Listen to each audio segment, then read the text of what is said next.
Nous résolvons maintenant l'exercice 6 de l'examen professionnel de spécialiste en finance et comptabilité 2015. Nous utiliserons bien sûr les chiffres de la prévoyance 2020. L'exercice 6 vaut 4,5 points.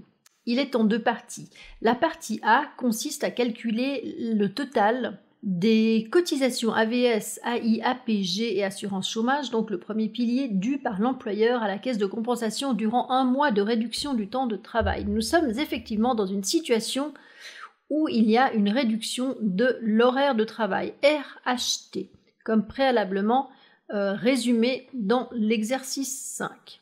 On a des données chiffrées, c'est-à-dire une masse salariale totale de 225 000 francs qui correspond au volume de salaire lorsqu'il y a du plein emploi. On nous dit qu'il n'y a pas de 13e salaire et que le directeur, qui a un pouvoir décisionnel et puis qui a également des participations significatives dans l'entreprise, gagne 15 000 francs. Ces chiffres sont en salaire brut.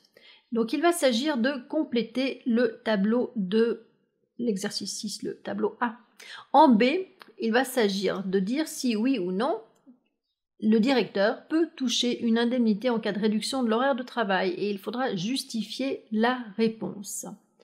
Sur cette diapositive, je vous résume les taux de cotisation en vigueur au 1er janvier 2020 en ce qui concerne le premier pilier. Donc, par rapport à l'AVS, si on prend le taux employé plus le taux employeur, on est à 10,55%.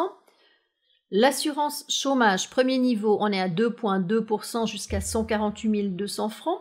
Et puis ensuite, l'assurance chômage, niveau 2, dit de solidarité, on est à 1% à partir de 148 201 francs, donc par assuré.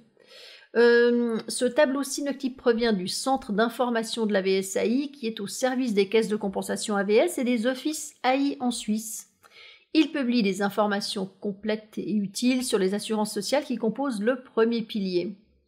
Vous y trouverez aussi des documents importants au sujet des assurances sociales, les fameux mementos et les formulaires ainsi que les interlocuteurs directs auprès des différentes instances de l'AVS. L'indemnité en cas de réduction de l'horaire de travail est une prestation donc de l'assurance chômage.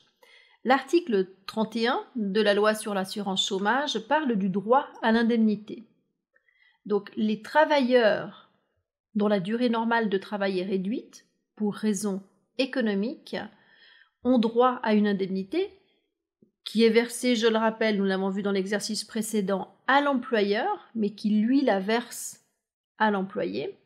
Donc ces travailleurs ont droit à l'indemnité si la perte de travail est due à des facteurs d'ordre économique et concerne au moins 10% de l'ensemble des heures normalement effectuées dans l'entreprise ou dans un secteur spécifique de cette entreprise.